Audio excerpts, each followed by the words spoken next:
Salut les investisseurs malins, j'espère que tu vas bien.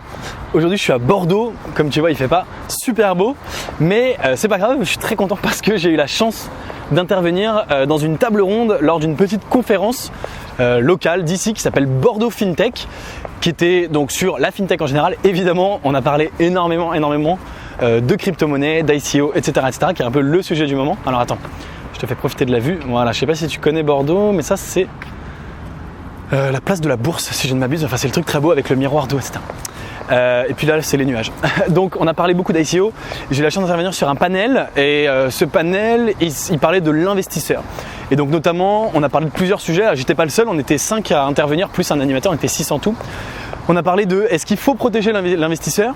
Est-ce que l'investisseur, il investit n'importe où? Est-ce que les projets d'ICO veulent plus ou moins vous arnaquer, profiter de ta crédulité, pas crédibilité, crédulité. Et bien sûr, tout le monde n'est pas un investisseur malin. Toi, tu es un investisseur malin, donc je pense que tu te fais moins avoir que tout le monde. Mais tu le sais, les gens investissent potentiellement dans tout et n'importe quoi par appât du gain, hein, tout simplement. Ils veulent gagner de l'argent rapidement. Or, ça n'existe pas. En tout cas, c'est compliqué et difficile et c'est pas aussi simple que ça. Donc, on a parlé de tout ça. J'ai récupéré la vidéo.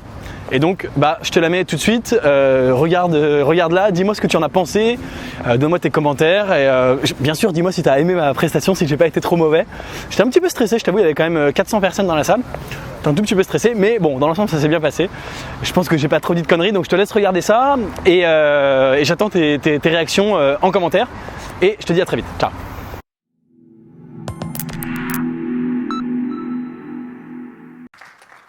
Bonjour à tous. Merci de nous recevoir. Donc on a un panel effectivement qui va être assez intéressant et en décalage par rapport à tout ce qu'on a entendu depuis hier, aussi bien sur les aspects techniques du montage de ces opérations que des enjeux de régulation, puisqu'on va essayer de discuter du point de vue de l'investisseur, ce que ça veut dire que d'acheter des crypto-monnaies, de participer à des ICO, d'être à l'intérieur de tout ça. Pour la matinée, donc pour ce panel, on a 5 intervenants qui vont se présenter. Donc moi, très rapidement, Sébastien Bourguignon. Je suis directeur conseil dans un cabinet qui s'appelle Margot, où j'interviens auprès de mes clients sur leurs enjeux de transformation digitale. La blockchain est un sujet sur lequel... Voilà, c'est tout pour cette intervention. J'espère que ça t'a plu. J'espère que tu as trouvé ça intéressant. Évidemment, comme d'habitude, si tu veux savoir dans quelle crypto-monnaie moi j'investis mon propre argent pour ne pas me faire arnaquer les crypto-monnaies, pour faire vraiment un gain, tu peux rejoindre mon club privé Léonis Crypto Mastermind. Je partage tous mes investissements de façon transparente. Je te mets le lien dans la description. Puis si tu veux apprendre à investir par toi-même dans les crypto-monnaies, tu peux également suivre ma formation Crypto Millionnaire. Le lien est également dans la description. Je t'invite à regarder une vidéo suivante de moi au-dessus de ma tête et je te dis à très bientôt pour une prochaine vidéo. Ciao. Je vais vous proposer les uns les autres de vous présenter. On peut commencer par toi, peut-être Gabriel. 1, 2, ouais. Donc je m'appelle Gabriel Jarosson. Je suis business angel depuis 2013 dans les startups. Étant ingénieur, informaticien de formation, évidemment, voyant arriver les cryptos, je suis devenu également investisseur dans les crypto-monnaies. Fin 2015, si ma mémoire est bonne.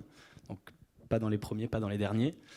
Et donc j'investis dans les startups avec 2 véhicules. Premièrement, je suis partenaire d'un fonds parisien qui s'appelle Cèdre Ventures. Et deuxièmement, avec un club de business angel que j'ai créé, que j'anime, et un club dans les crypto-monnaies. Donc j'ai eu un deuxième club en investissant dans les crypto-monnaies. J'ai eu la chance d'investir aussi dans pas mal d'ICO, dans pas mal de crypto-monnaies. Donc j'ai vu aussi ça de l'intérieur. On va en parler bien sûr. Bonjour, moi je suis Guillaume Fontenot, je suis conseil en gestion de patrimoine et je suis surtout animateur d'un site qui s'appelle le blog patrimoine.com. Je ne suis pas dans le monde de la crypto, je suis dans le monde de l'épargnant. Et mon objectif, c'est de comprendre et essayer de découvrir ce monde qui est plein de promesses. Et voilà, essayer de comprendre. Bonjour, mon nom est Thibaut Verbiste, je suis avocat associé du cabinet DS Avocat. Je dirige un pôle que nous avons créé chez DS dédié à ce que nous avons appelé un peu pompeusement FinTech, banque digitale et crypto-finance. Et j'ai également une autre casquette, je suis auteur de romans de science-fiction. Alors pourquoi je vous raconte ça? Pas pour vous vendre mes romans, mais parce que d'ici 2 semaines, mes romans seront les premiers romans distribués par un smart contract sur la blockchain Ethereum. et ils pourront être achetés avec des tokens ERC20 ou avec des Ethers. Cryptobooks.club, voilà. Donc vous voyez, une application toute simple, acheter des romans avec des tokens d'ICO, justement. Bonjour, donc moi je suis Christophe Doré, je suis CEO et co-founder d'une société qui s'appelle MoneyTrack. Donc notre société en fait a développé une solution blockchain qui permet de pister les petits montants d'allocation, d'indemnisation d'assurance ou de crédit à consommation. Et je suis associé en fait à un fonds d'investissement qui s'appelle Truffle Capital. Bonjour, Hubert de Vauplane. J'ai un parcours un peu différent. J'ai commencé comme trader dans une banque. J'ai été ensuite professeur de droit. Je le suis toujours d'ailleurs, banquier et maintenant avocat. Donc j'ai fait des choses assez différentes. Je suis tombé dans le Bitcoin en janvier 2012, donc assez tôt. Hélas, j'en ai acheté qu'un seul à ce moment-là. Parce que ce qui m'intéressait, c'est de voir comment ça marche, justement. Et je me suis trouvé face à un problème c'est un peu le problème classique de votre smartphone devant vous. Est-ce que vous vous fichez de comment ça marche et puis vous l'utilisez, ou est-ce que vous voulez savoir comment ça marche pour essayer de faire des API dedans? Et je pense qu'en tant qu'avocat, c'est ce que je faisais quand j'étais trader puis avocat, il faut savoir comment ça marche.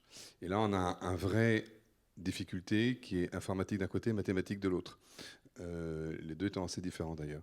Et donc il y a une vraie barrière pour essayer d'aller à l'intérieur, voir comment ça marche, quand on commence à aller vérifier un certain nombre de smart contracts de fonctionnement. Je dis tout ça parce que j'ai trouvé l'introduction tout à l'heure très bien. Effectivement, il y a quand même pas mal de choses bizarroïdes qui se passent. On en parlera dans la table ronde. Et ce monde se caractérise aujourd'hui par un manque de transparence assez fort. Ce qui est un comble, sachant qu'on parle de blockchain et d'une technologie qui est censée apporter de la transparence. Je voulais ouvrir la table ronde sur une question toute simple finalement, puisqu'on parle du problème du risque pris par l'investisseur. Et justement, c'est quels sont les risques aujourd'hui que prennent les investisseurs quand ils achètent des cryptoactifs. Alors, on va essayer d'élargir effectivement le débat, puisque plutôt que de rester focusé sur du token, de la crypto-monnaie, de les caractériser, on va rester pour l'instant sur un terme un peu plus générique de crypto-actif. Puis la question qui vient avec, c'est est-ce qu'on peut vraiment parler d'un investissement? Et je voulais commencer par Gabriel. Effectivement, c'est toute la question. Est-ce qu'on peut parler d'investissement ou pas? Quels sont les risques? Ils sont nombreux. Ça manque effectivement énormément de transparence, très clairement, alors qu'effectivement, on veut... Enfin, ça promeut à la base l'idée philosophique qui est très bonne, elle est de la transparence. Est-ce qu'on peut parler d'investissement? Selon moi, oui, mais c'est un type d'investissement très différent des investissements dont on a l'habitude. L'investisseur moyen qui investit, il investit dans l'immobilier, en bourse, c'est des investissements relativement faciles à comprendre. L'immobilier, c'est facile, on achète un bien. La bourse, ça dépend de là où on investit. Il faut essayer de comprendre la société dans laquelle on investit. C'est d'ailleurs la règle de Warren Buffett, la règle numéro 1, comprenez là où vous investissez, comprenez la société. Et effectivement, la plupart des gens investissent dans des cryptoactifs, dans des crypto-monnaies, dans des tokens, sans comprendre ce qu'il y a derrière, sans comprendre ni l'aspect mathématique, ni l'aspect informatique, ni concrètement ce à quoi les tokens, les jetons, les cryptoactifs leur donnent droit. Donc, si on investit sans rien comprendre, on est peut-être plus du côté du casino. Et je crois que c'est un terme du PMU, c'est un terme qui va être utilisé beaucoup à ma droite, je crois, on va voir. Par contre, si on investit en comprenant, on peut parler d'un vrai investissement. Et puis, bien sûr, il y a un potentiel de gain. Donc, si on place de l'argent avec un potentiel de gain, c'est un investissement. Et il y a bien sûr des gens qui investissent dans les crypto-monnaies qui gagnent de l'argent avec ça. C'est en général les gens qui comprennent. Merci. Et alors, du coup, Guillaume va prendre le relais. Et du point de vue du conseil, justement, en gestion de patrimoine. Le vrai risque, c'est d'acheter ce qu'on ne comprend pas, clairement. Mais qui comprend quelque chose? C'est le sujet. Autour du fantasme du token, le fantasme de l'ICO, où j'ai parfois le sentiment que l'épargnant spécule. Il achète le token parce que c'est à la mode. Il achète le token parce qu'en 2017, ça fait une valorisation exceptionnelle. Il achète le token parce qu'il est certain de devenir riche facilement, mais il ne sait pas ce qu'il achète. Et quand on creuse... Moi, je viens du monde de l'épargnant, de l'investissement classique. Et dans mes petites études, j'ai appris qu'un investissement, la valeur d'un investissement n'était autre que la somme, la valeur actuelle des flux futurs. Et donc ça veut dire que la valeur d'un token, elle est simple à déterminer, c'est la valeur de l'usage. C'est qu'est-ce que ça m'apporte et quelle est la valeur de ce que ça me rapporte. Mais sauf que ce raisonnement-là, je ne l'ai jamais lu. J'ai jamais vu aucun modèle qui valorise le token. Moi, Oui, au contraire. je veux bien être le méchant de la bande là-dessus, parce que je suis celui qui fait les ICO et qui vend des tokens. Je pense qu'il y a une chose qui est importante dans ce que tu dis, c'est la valeur qui est véhiculée par le token. En fait, il ne faut pas confondre la valeur du token et la valeur qui est véhiculée par le token. Et pour ma part, et notamment pour Monetrack, et j'invite tout le monde à regarder ce qu'on fait, nous, on utilise le token juste pour traquer de l'argent. La valeur, c'est pas le token, c'est l'outil de tracking. C'est donc un utility token. Le fait qu'on puisse indemniser une assurance en traçant que l'indemnisation va bien se faire en remplacement à neuf, comme on l'a dit, pour acheter un frigo comme Axel a voulu chez Darty. La valeur, c'est le fait qu'on trace cet argent-là. C'est pas d'acheter ce token qui sera juste un outil. Donc il n'y a pas de spéculation sur la Il valeur. n'y a pas du tout de spéculation, et je veux m'inscrire en faux sur le fait qu'il n'y ait que ça dans ce genre de marché. Je pense qu'il y a eu beaucoup de gens qui ont monté des blockchains avec des tokens un peu fumeux pour aller chercher de l'argent facile, mais que la réalité, c'est qu'en fait, tout ça va s'écrouler et qu'il va rester que des gens qui sont très sérieux, qui publient ce qu'ils font, qui disent où ils vont aller. Et vous avez un white paper, vous le lisez, vous regardez si c'est sérieux, vous regardez l'équipe, enfin on reviendra dessus. Et là, après, on verra des business sortir très innovants, très pertinents par rapport à ce qui se fait. Moi, personnellement, ce que je fais, c'est que je remplace des bouts de papier. Voilà. Et donc c'est très intéressant. Donc on admet que le token n'a pas vocation à être un outil de spéculation. Il ne faut pas. Il ne faut pas, sinon c'est catastrophique. Ça veut dire, si je participe à votre ICO, qu'est-ce que j'achète? Et pourquoi j'y participe? Alors, tout dépend si... Enfin, c'est pas le sujet peut-être du panel, mais tout dépend si je suis un investisseur institutionnel ou si je suis un investisseur particulier. Pour le coup, dans notre ICO, il vaut mieux être un investisseur institutionnel, parce que si je participe à mon ICO, je vais acheter des tokens, donc je vais préacheter les transactions pour véhiculer en fait de la monnaie dirigée, des programmes de monnaie dirigée. Un exemple concret de programme de monnaie dirigée en France, c'est le ticket restaurant, ou c'est le chèque cadeau. Je donne un bout de papier qui n'est valable que ici.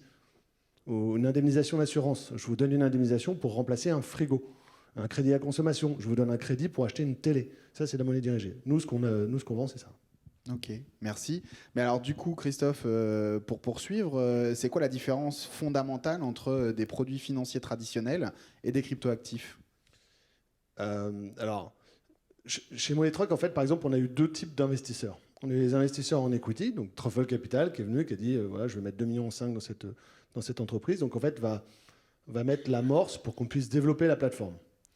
Donc là, c'est un type d'investissement assez classique. Je prends des parts dans une société, je la fais grandir, etc. Et le deuxième investisseur, c'est celui qui va investir en token. Et je pense qu'on aura un troisième bientôt, c'est celui qui va investir en equity et en token. C'est-à-dire, il va acheter des tokens, mais il va aussi prendre des parts dans l'entreprise. Ceux qui investissent en token sont des investisseurs qui ont pour vocation à créer des programmes de monnaie dirigée. On pourra en parler à la pause après, derrière, si vous voulez. Et qui n'ont pas la solution technique. C'est-à-dire qu'ils se disent, moi, mon métier, c'est de faire de la monnaie dirigée. Mais ce qui serait bien, c'est de le faire sur la blockchain pour que ça soit pertinent. Le problème, c'est que je ne sais pas faire une blockchain. Donc, je vais acheter, en fait, je vais préacheter des transactions dans le cas de l'ICO de Monetrack. Typiquement, c'est comme si je préachetais des transactions Mastercard ou Visa, par exemple, à un prix inférieur, parce que j'en achète un gros paquet avant, et je les utiliserai dans le cadre de lancement d'un business cohérent, avec des vrais sous-jacents économiques. Justement, Guillaume, moi j'aimerais bien aussi avoir ton point de vue de cette différence qu'on peut faire aujourd'hui entre ces deux types de produits. Mais là on a quelque chose qui est sain, qui me semble sain, où on n'est pas dans la spéculation. Aujourd'hui, quand on écoute, quand on lit les médias, quand on regarde cette euphorie autour des cryptos et des tokens, on ne parle que de spéculation. C'est-à-dire que je suis une entreprise, j'émets des tokens, et moi, épargnant, j'achète du token. Pourquoi? Parce que je vais faire fortune sur la valorisation future du token. Et on s'écarte en permanence de cette valeur d'usage qui, pour moi, doit être au cœur de la réflexion sur le token. Ce qui est particulier, enfin, ce qui est intéressant, c'est qu'effectivement, on voit un dispositif sain. On préachète en avance quelque chose. Ça s'appelle un utility token. Et ce qui est intéressant, c'est de constater que finalement, c'est pas forcément les projets qui sont mal intentionnés. On a vu énormément en 2017, début 2018, des gens acheter des utility tokens qui n'avaient pas du tout l'utilité de ce token. C'est-à-dire des investisseurs particuliers qui se sont dit, je vais acheter ce token pour préacheter des tickets restaurants et des trucs d'assurance, voilà, ou des livres, mais qui n'ont aucunement l'intention de l'utiliser réellement. Ils veulent effectivement juste spéculer. Et donc, il n'y aura pas d'utilisation. Ces gens-là, ils vont le garder jusqu'à ce que... Et donc, le prix va s'écrouler. Voilà. Mais c'est la faute du marché qui a été trop greedy, plus que des boîtes qui étaient malhonnêtes, a priori. Ok, je vous remercie pour ce point particulier sur effectivement cette différence qui peut exister. Moi, j'aimerais demander du coup aux experts du droit aujourd'hui quel est l'état de la réglementation du point de vue déjà des émetteurs de cryptoactifs et puis derrière du point de vue des investisseurs, de ceux qui achètent des cryptoactifs. Thibaut? Oui, Franck l'a déjà dit, Franck Huader l'a déjà résumé la situation. C'est soit le token représente un titre financier qui est réglementé au niveau européen, transposé en France, soit le token représente un investissement qui peut être capturé par une réglementation nationale, par exemple régime des biens divers en France. Dans ce cas-là, il y aura une réglementation qui s'appliquera. Mais comme on l'a déjà dit à plusieurs reprises, dans la plupart des ICO, en tout cas jusqu'à présent, les choses vont évoluer et vont changer dans un futur proche. Mais jusqu'à présent, la plupart de ces ICO proposaient des tokens qui étaient des tokens d'usage et qui étaient comme des bons d'achat ou juridiquement pas différents de vendre des bananes. Donc quand vous vendez des bananes, il n'y a pas de réglementation financière, etc. qui s'applique. Donc il n'y a pas de protection réellement de l'acheteur et il n'y a pas vraiment de contraintes. Il n'y a même pas de KYC, enfin de réglementation anti-blanchiment qui s'applique quand on vend des bananes. Alors que c'est choquant d'un point de vue de la protection de l'acheteur qu'il n'y ait pas un régime anti-blanchiment qui s'applique. Raison pour laquelle il y a eu d'abord une pression ou une autorégulation ou une co-régulation, peu importe comment on l'appelle, pour qu'au moins les émetteurs d'ICO se soumettent à un minimum de contrôle de l'identité des acheteurs. Donc un commencement de KYC AML, comme on dit en bon français. Et c'est la raison pour laquelle la France, comme quelques autres pays, mais c'est vrai que la France, en tout cas dans les grands pays européens, a pris le lead, la France a décidé d'adopter une réglementation qui a un peu des parfums, juste un parfum de réglementation financière, mais qui se veut quand même adaptée et pas trop contraignante, raison pour laquelle aussi on a choisi un régime optionnel sur les ICO et pas obligatoire. C'est pour ça qu'il a fallu venir avec une nouvelle réglementation, parce que quand on vend des bananes, on n'est pas soumis aux droits financiers.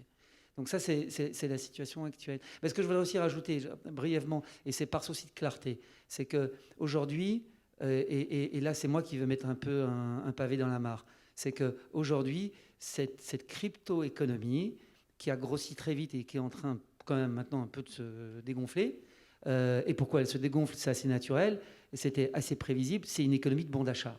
C'est la plupart des ICO, ce sont des ventes de bons d'achat. C'est exactement comme si il y avait un marché secondaire des miles et que les miles créaient une énorme bulle financière. Il se fait qu'il existe un marché secondaire des miles depuis des années. Ça n'a jamais créé la bulle que nous connaissons aujourd'hui. Donc les ICO, c'est une économie de bons d'achat. Et quand on voit la plupart des ICO, c'est assez malsain de promettre un retour sur investissement quand on vend des bons d'achat. C'est très malsain. Et c'est la raison pour laquelle tout ça se dégonfle. Et c'est la raison pour laquelle maintenant les investisseurs sont de plus en plus exigeants sur soit la pertinence du token. Alors pour résumer, un token, il va être pertinent. Un token utilitaire va être pertinent principalement dans deux cas. C'est soit parce qu'il est ce qu'on appelle un coin natif d'une nouvelle blockchain. Et là, il faut acheter ce token, ce coin, pour permettre l'émergence de cette nouvelle blockchain parce qu'elle a un sens pour la communauté. Soit parce que le token est la seule manière d'offrir le service qui est proposé. La seule manière. Or, si vous faites un bon d'achat, c'est pas ça. Un bon d'achat, ça ressemble un peu à un programme de loyalty programme. C'est achète mon token, tu préachètes mon service et je vais te donner un petit discount. Je vais te donner un petit discount sur le service. Mais ça s'appelle un programme de loyauté. Il n'y a pas besoin d'un token cessible sur un marché secondaire. Et d'ailleurs, les Américains l'ont bien compris. Les Américains disent, si vous faites une ICO et que vous ne voulez pas que ce soit considéré comme un security, donc soumis à la réglementation américaine, ne dites pas que c'est un investissement. Dites que c'est la seule manière d'utiliser le service et que le service soit disponible au moment où vous faites l'ICO. Sinon, c'est que de la spéculation et ça tombe dans la réglementation. C'est du bon sens tout ça. Ok. Et Hubert, de ton point de vue, en quoi la régulation elle peut apporter une réponse à la protection des investisseurs? Alors, on en revient à la question de savoir si c'est un investissement ou pas un investissement. Exactement. Donc, considérant que c'est un investissement sans doute, puisque c'est de l'épargne publique, à un moment, il faut bien que la régulation arrive. Pour protéger l'investisseur, tout régulateur boursier a une double mission. D'une part, protéger l'épargne et d'autre part, favoriser la croissance de l'économie. Ce n'est pas forcément écrit comme ça sur cette deuxième partie, mais c'est bien comme ça que ça se voit. Et c'est cette balance entre protection de l'épargne et financement de l'économie, en l'espèce l'innovation, qui doit être le curseur d'une bonne régulation. Donc comme on ne sait pas encore très bien si c'est un jeu ou un investissement, pour autant ceux qui investissent dans les tokens, ils mettent leur économie. Et ils mettent leur économie en se disant je vais gagner de l'argent facilement, grosso modo. Surtout les Coréens, les Chinois, les Japonais, etc. Parce que ce qu'on oublie de dire, c'est que tout ça, ça vient plutôt d'Asie que d'Europe. Bon, il y a eu on l'a dit tout à l'heure, il n'y a pas beaucoup d'investisseurs en crypto-monnaie en France, pour faire court. Donc c'est bien de réguler, mais le marché n'est pas vraiment là en France. Donc ce que je veux dire par là, c'est que la régulation du côté de l'investisseur, on en revient toujours à la question, c'est qu'est-ce que j'achète? Donc c'est une transparence. Une transparence, ça a été dit aussi tout à l'heure, fondamentalement, c'est à quoi va servir le token, qu'est-ce que c'est que le business plan, parce qu'on voit rarement des business plans intéressants, on voit rarement des projections financières sur les 3 ans comme un bon prospectus. Donc une bonne transparence sur l'écoute historique, comme on peut dire, du token. Mais la transparence, elle doit aussi aller plus loin. Elle doit aller aussi sur ce qui a été récolté, des obligations ou non de restrictions de vente, etc. Ce qui manque fondamentalement aujourd'hui pour faire un produit d'épargne, un produit d'investissement à ces tokens, c'est un encadrement qui donne confiance à l'investisseur qu'il y a des projets qui sont régulés et non pas simplement des paris. Car la plupart, pas la plupart, mais une grande part, à gauche ce n'est pas le cas, sont quand même des paris. Donc cette transparence, la difficulté, c'est qu'il faut bien, à un moment, savoir qu'est-ce qu'on entend par transparence. Et ici, on touche à une difficulté, c'est qu'il n'y aura jamais de régulation mondiale des ICO. Pourquoi je dis jamais? Parce qu'il n'y a jamais eu de régulation mondiale des offres publiques. Pourquoi il n'y a jamais eu de réglementation mondiale des offres publiques? Parce que c'est du droit national ou régional. Donc quand on fait une offre publique, on le fait dans un pays, et après on ouvre l'offre publique ou pas dans un certain nombre de pays. Donc comme on n'est pas arrivé à se mettre d'accord au niveau mondial sur le régime de l'offre publique de titres, et c'est pas demain la veille qu'on va y arriver, j'ai un peu de mal à penser qu'on va arriver à un régime mondial de l'offre publique de jetons. Donc on va avoir des régulations nationales ou régionales, et la difficulté va être d'harmoniser le contenu de ces régulations du côté de l'investisseur pour savoir comment on le protège mieux. Si on est arrivé à le faire au niveau... C'est là que la régulation, l'histoire de la régulation est importante. Car si vous avez un régime de l'offre publique de titres qui est différent aux États-Unis, en Europe et dans certains pays d'Asie, pour autant, vous avez une ligne directrice qui sont toutes les mêmes, qui ont été édictées par IOSCO ou ICV depuis 20-30 ans, c'est-à-dire par l'Association des régulateurs de bourse, qui depuis 20-30 ans met en place des principes directeurs qui sont repris par chacun de ces régulateurs. Ça n'existe pas encore aujourd'hui, donc on aura une disparité, et on a toujours une disparité, et on va avoir pendant longtemps une disparité de régulation, d'où, et l'AMF nous en parlera tout à l'heure, Alexandre nous en parlera tout à l'heure, on commence par réguler localement avec un degré d'exigence qui ressemble effectivement à ce qu'on trouve en matière financière. Je crois que Christophe, tu voulais rajouter quelque chose? Je voulais dire que lorsqu'on se lance dans une ICO, moi quand j'ai lancé l'ICO, en fait, je me retrouve dans un marché mondial. C'est-à-dire qu'en fait, je me retrouve à vendre mes tokens à l'ensemble du monde. Donc évidemment, comme je suis dans un marché mondial et qu'il y a eu quand même à l'international, et en tout cas beaucoup en Asie, beaucoup de scams, donc d'arnaques qui ont été faites sur les ICO où les gens essayaient de l'enlever de l'argent facile. Il faut essayer de sortir justement de ce cadre-là et se démarquer. Moi, j'ai un grand-père qui disait toujours, il y a des poissons volants, c'est pas la majorité de l'espèce. C'est vraiment le sujet. C'est vous faites quelque chose de sérieux, Le problème, c'est que vous avez du mal à vous faire entendre parce que vous êtes un dossier parmi 3000 dossiers qui sont envoyés à des investisseurs qui sont eux-mêmes sérieux. La deuxième chose que je voulais dire, pour rebondir sur ce que disait Hubert, c'est la régulation, ça ne fait pas peur aux gens. Moi, je suis allé faire des roadshows en Asie. Ils posent des questions du type, OK, d'accord, en France, est-ce que vous êtes régulé? Qu'est-ce qui se passe si on investit ici en France? Comment c'est taxé? Qu'est-ce qu'il faut faire avec ça, etc. Et quand vous leur expliquez les travaux qui ont été faits à l'AMF, les projets de loi Pacte, etc., ils sont plutôt positifs par rapport à ça. Un investisseur institutionnel préfère investir dans un pays régulé qu'un pays qui ne l'est pas. Ça le rassure un peu plus, il sait où il met les pieds. Et puis la dernière chose, c'est que vous pouvez très bien faire une ICO, je veux dire, sans régulation, tout ce qu'on a fait nous, au départ il n'y avait pas, tout en appliquant à vous-même vos propres règles de régulation. Nous, on avait un ADN de VC, donc globalement, on a fait comme une IPO. On a fait un white paper qui pourrait ressembler à un prospectus, avec un budget, avec des règles de KYC, avec des avocats qui nous conseillent sur la façon dont on va onboarder les investisseurs, sur les contrats, etc. Et à la fin, quand vous avez un projet sérieux, vous achetez quelque chose de sérieux, les gens le comprennent. La difficulté, c'est que pour qu'ils le comprennent, il faut que vous arriviez à ces gens-là. Et il y a 3000 dossiers qui font la queue devant vous. Juste un petit point complémentaire qui n'est pas une réponse à Christophe. Je vous ai dit tout à l'heure, j'insiste là-dessus parce que c'est intéressant.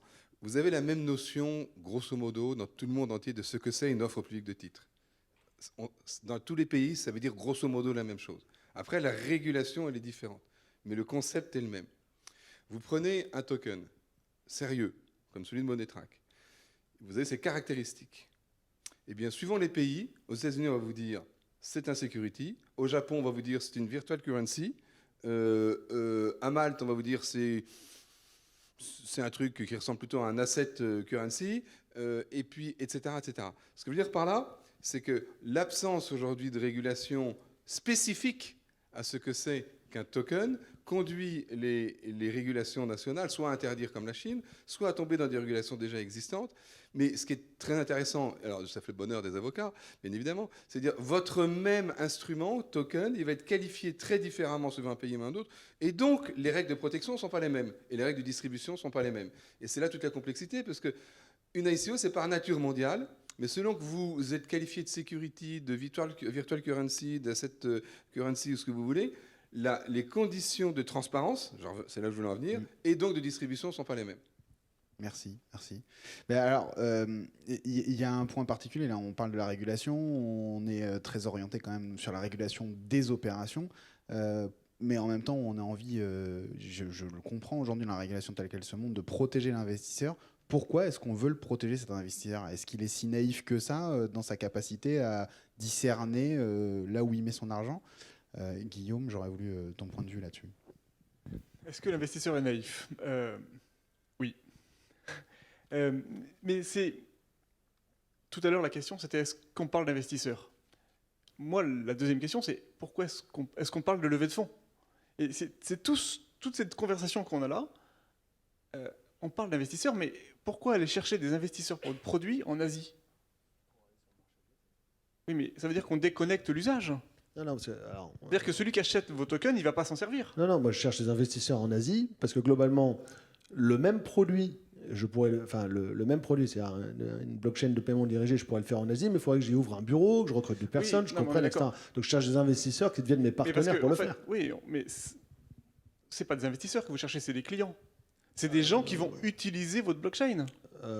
Pourquoi irait-il acheter un token s'ils ne veulent pas utiliser la blockchain? Alors ils l'achèteront parce qu'ils vont l'utiliser. Donc c'est des partenaires, c'est pas mes clients.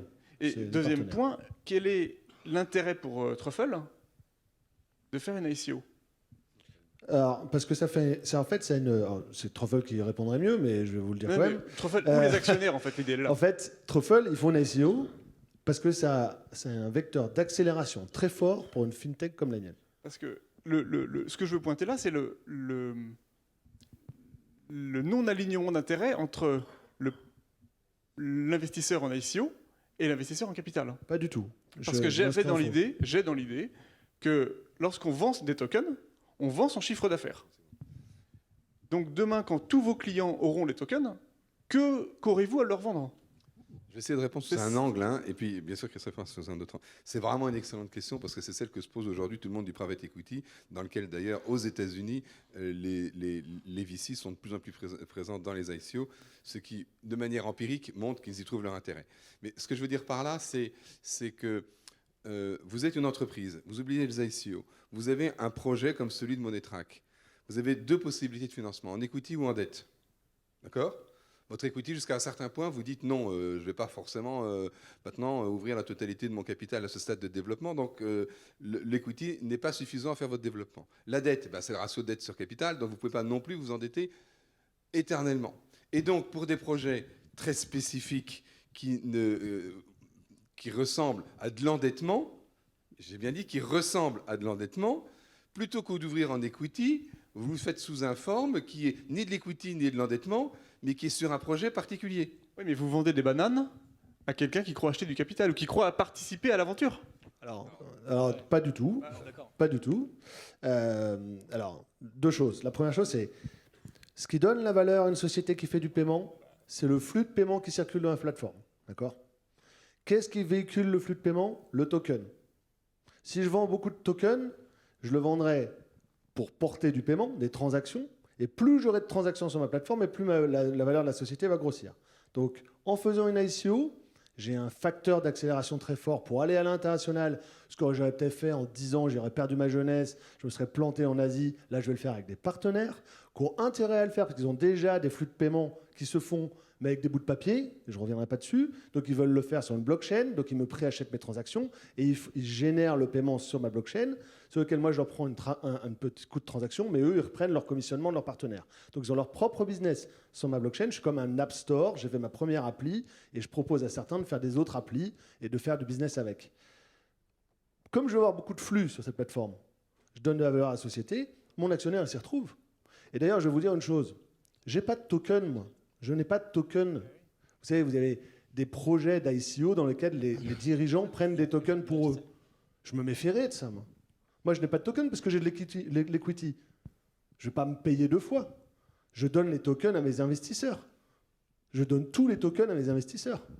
Moi, en fait, j'ai tout intérêt à ce qu'il y ait beaucoup de flux dans la plateforme. Si je vends beaucoup de tokens, je m'y retrouverai en equity. Gabriel. J'ai l'impression qu'on touche vraiment le nerf du débat sur effectivement ce qui se passe dans les crypto-monnaies.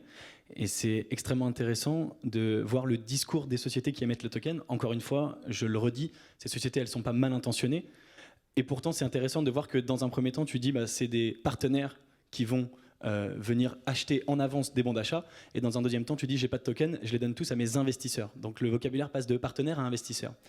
Effectivement, la question d'origine, c'est est-ce que les investisseurs sont naïfs ? Je pense qu'aujourd'hui, quand on investit dans de l'equity, il y a effectivement des règles au niveau mondial, il y a des règles en France, et l'investisseur est en quelque sorte protégé.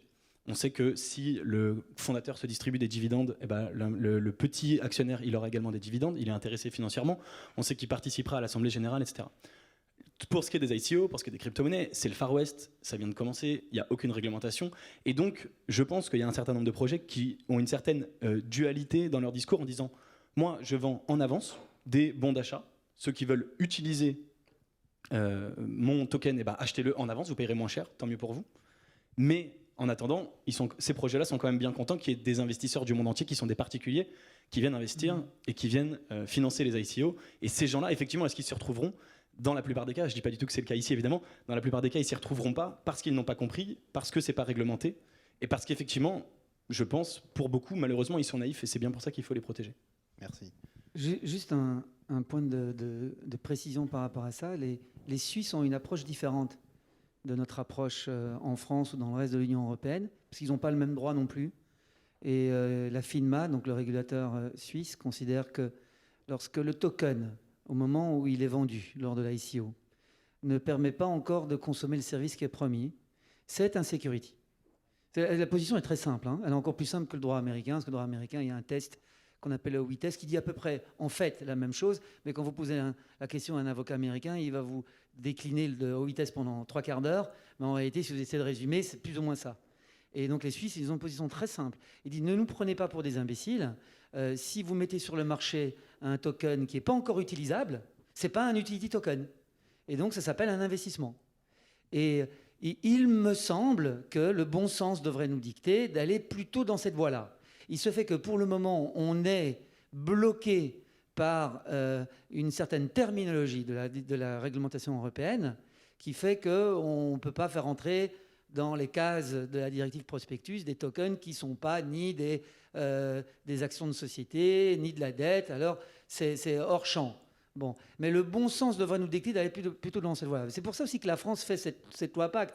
C'est parce qu'il y a du bon sens qui dicte d'aller dans cette voie-là. Mais au final, dès qu'on va toucher au titre financier, c'est du droit européen. Donc, c'est le fin mot, il reviendra à la Commission européenne. Et là, on est sur des délais très longs. Merci. J'avais une dernière question, Hubert. Qu'est-ce que tu recommanderais à quelqu'un qui voudrait investir dans des crypto-actifs, crypto-monnaies, tokens, qui se déciderait demain à se lancer? Qui regarde ce qu'il achète, qu'il essaie de comprendre ce qu'il achète, qu'il essaie d'analyser ce qu'il achète. Et ça me permet de rebondir, parce qu'on a beaucoup parlé des tokens utilitaires sur cette question de valorisation et finalement de création de valeur et d'alignement d'intérêts. Voilà. On aurait pu avoir le même débat sur ce qu'on appelle des tokens assets, c'est-à-dire sur des tokens qui sont assis sur un actif sous-jacent et qui sont en vérité une titrisation tokenisée. C'est-à-dire que là, on n'invente rien. Vous avez un cheval, un lingot d'or ou une obligation. Eh bien, vous représentez votre cheval, votre lingot d'or ou votre obligation par un token qui va représenter les flux financiers, non pas de votre cheval, mais en tous les cas peut-être de l'obligation, ou le droit de propriété de votre cheval. Donc ici, la question de la valorisation est totalement différente parce que c'est assis sur un actif, donc on n'est plus du tout dans un aspect spéculation totalement farfelu comme on peut le voir dans beaucoup de tokens utilitaires. Donc il y a toute cette série de tokens.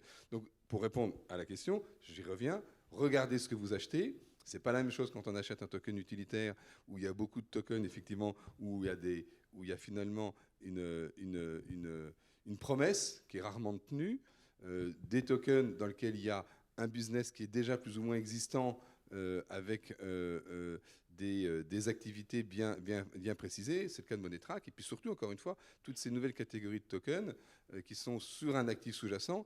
Et là, je crois beaucoup plus dans les années qui viennent, et surtout cette année-là, on dit que 2019-2020 seront des années de security token, mais aussi d'asset token, c'est-à-dire de tokens assis sur un actif qui a déjà sa propre valeur.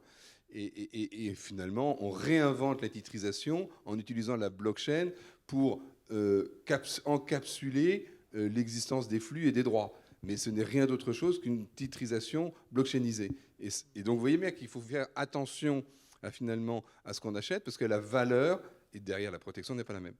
Christophe, je voulais juste rajouter une chose, c'est lisez les white papers évidemment, regardez ce que vous achetez, méfiez-vous des projets dans lesquels une grosse part des tokens qui sont émis sont réservés aux dirigeants.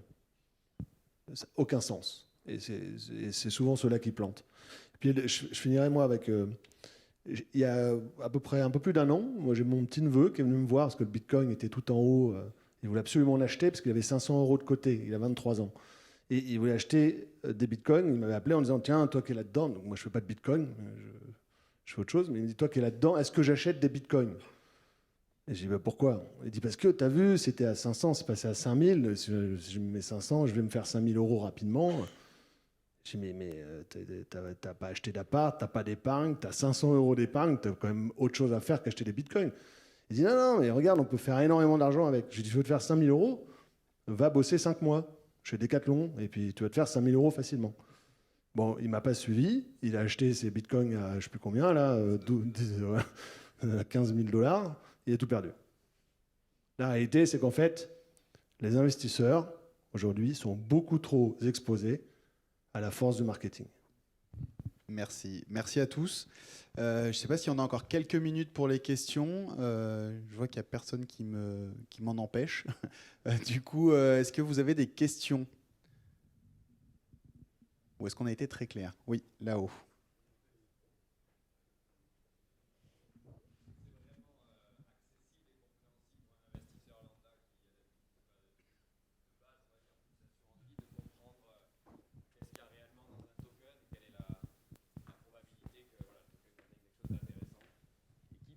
Pour ça.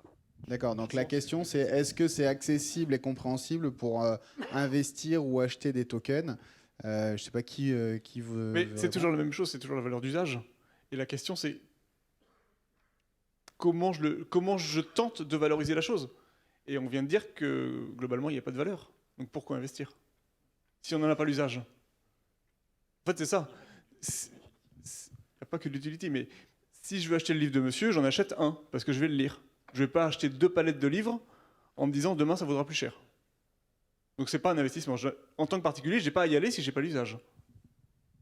Alors une question ici. Pour une autre réponse, c'est encore une fois, on l'a répété et répété et répété, il y a le marketing, mais investissez ce dans quoi vous comprenez.